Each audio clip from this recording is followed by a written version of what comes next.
I found out my father was willing to sell my entire future down the river just to maintain the image of a perfect family for exactly 6 hours. And honestly, I'm still shaking while I write this, because I need to know if I'm the monster here. My dad sat me down and looked me dead in the eye, telling me that if I didn't show up to my sister's wedding and play the part of the doting younger brother, he would stop paying my medical school tuition immediately, effectively ending my career before it even started. He knew exactly what he was doing, holding my lifelong dream over my head like a guillotine just so my golden child, sister, Sarah, wouldn't have to explain to her high society in-laws why her only brother wasn't in the front row. I've been the invisible child for 22 years, the one who got the hand-me-down clothes while she got the designer labels, the one who worked 2 jobs in high school while she got a brand car for her 16th birthday. But this felt like a final, twisted boss battle for my soul. Was I wrong to take the nuclear option and burn the entire bridge down, or would you have just swallowed your pride and played along to save your degree? I need you to hear the whole story before you judge me, because this wasn't just about one day. It was about 2 decades of being treated like a secondary character in Sarah's biopic. Growing up, Sarah was the sun and my parents were the planets orbiting her, while I was some cold, distant rock out in the Kuiper belt. If Sarah wanted to take ballet, she got the best instructors in the city. If I wanted to play soccer, I was told to find a ride with a teammate because my dad was too busy driving Sarah to her rehearsals. My parents, David and Linda, didn't even try to hide the favoritism. They called it supporting her gifts. But to me, it felt like a constant reminder that my achievements were just background noise. When I got a 4.0 GPA, it was expected. But when Sarah passed a remedial math class, we went out to a steakhouse to celebrate. By the time I got into a prestigious medical school, I thought maybe, finally, my dad would see me as an equal, especially since he's a surgeon himself. Instead, he just complained about how expensive the tuition was, despite the fact that he'd just spent $60,000 on Sarah's influencer lifestyle branding after she dropped out of her 3rd marketing job in 2 years. Sarah has always been the type of person who needs to be the center of attention in every room, and her wedding to Marcus, a guy from a literal billionaire real estate family, was her ultimate crowning achievement. For months, the only thing I heard about was the venue in Tuscany, the imported flowers, and the fact that Marcus's family was very traditional and valued family unity. That was the catch. My parents were terrified that if the billionaires saw any cracks in our family dynamic, it might jeopardize the marriage or the business connections my dad was hoping to make with Marcus's father. The problem was that the wedding was scheduled during my final clinical rotations, a week where I had mandatory exams that literally could not be rescheduled. I explained this to my dad months in advance, telling him I'd try to fly in for the actual ceremony and leave the next morning, but that wasn't good enough for Sarah. She wanted me there for the full 10 days of pre-wedding festivities, the yacht trips, the rehearsal dinners, the sibling bonding, photo shoots. When I told her it was physically impossible unless I wanted to repeat a year of med school, she threw a tantrum that could have shattered glass. She told my dad I was trying to ruin her special moment, out of spite. That's when the ultimatum came. My dad called me into his office, didn't even ask how my rotations were going, and just laid it out. If you aren't on that plane to Italy for the full 10 days, consider your tuition fund closed. I'm not joking, Leo. This is your sister's one day. Don't be selfish. I was stunned, selfish.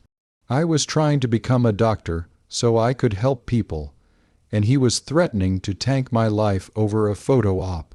For weeks, the pressure was suffocating. My mom would call me crying, saying I was breaking the family apart. And Sarah would send me links to expensive suits I couldn't afford, telling me I had to look the part of a wealthy brother. I felt like I was drowning. I had worked so hard to get where I was, and the people who were supposed to be my biggest supporters were using my hard work as a leash to drag me wherever they wanted. I tried to reason with them. I tried to offer compromises, but it was their way or the highway. They wanted the perfect family portrait, and they didn't care if they had to destroy my future to get it. So that's where I was, standing at the edge of a cliff, forced to choose between my career and my dignity. My father had made it clear that my value was only tied to how well I could make Sarah look good. I had to make a choice that would change everything. Before I tell you what I did at that wedding and how I handled my father's threat, I want you to pause right now. Go down to the comments and tell me, what would you have done? Would you have sacrificed your medical career to take a stand? Or would you have sucked it up for 10 days just to get the degree paid for? I really want to see your perspective on this because it felt like a no-win situation. Okay, so here is what actually happened. I decided to go. I know, you probably think I gave in, but I went with a plan. I realized that if they wanted me to play a character in their little play, I was going to be the most honest character they'd ever met. I flew to Italy, and for the first 5 days, I was the perfect, silent son. I smiled for the photos. I nodded when Marcus's snobby parents talked about their private jets, and I watched as my father bragged about how successful his children were. But the night of the rehearsal dinner, things boiled over. My dad stood up to give a toast, and he started talking about how he's always put his children's happiness above everything else. He actually said, "I've always taught my kids that family comes before any personal ambition." I felt a heat in my chest I can't even describe. When it was my turn to speak, I didn't give the canned, "I'm so happy for Sarah" speech they expected. I stood up, looked at Marcus's family, the billionaires who prized integrity, and I said, "I'm so glad my father mentioned family coming before ambition. It's a lesson he taught me last week when he threatened to pull my medical school tuition and ruin my career if I didn't show up here today. It's amazing how much you can value family when you use their future as a bargaining chip, right?" The room went dead silent. You could have heard a pin drop on the marble floor. My mom's face went white, Sarah burst into tears, and my dad looked like he was about to have a stroke. I didn't stop there. I looked at Marcus and said, "Welcome to the family, man. Just a heads up, the love here is strictly conditional. Keep your checkbook ready." I walked out of that dinner, went straight to the airport, and flew back to the States. I didn't wait for the wedding. I didn't wait for the fallout. By the time I landed, my phone was a graveyard of missed calls and hateful texts. My dad followed through on his threat, of course. He pulled the tuition, but what he didn't know was that I had recorded our entire conversation in his office weeks prior. I took that recording, along with evidence of his financial manipulation, to the dean of my medical school and the financial aid office. Because of the extreme circumstances and my father's documented attempt to sabotage my education, I was able to qualify for an emergency bridge loan and a private scholarship that I hadn't been eligible for when he was supporting me. It's been 6 months now. Sarah's marriage is already on the rocks because Marcus's family was horrified by the public drama and started looking into my father's business practices, finding some inconsistencies they didn't like. My parents are essentially pariahs in their social circle now. They tried to sue me for defamation. But you can't be sued for telling the truth, especially when you have a recording.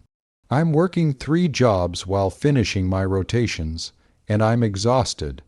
But for the first time in my life, I don't owe David and Linda a single cent or a single second of my time. I lost my family, but I found my self-respect, and honestly, that's a trade I'd make every single day.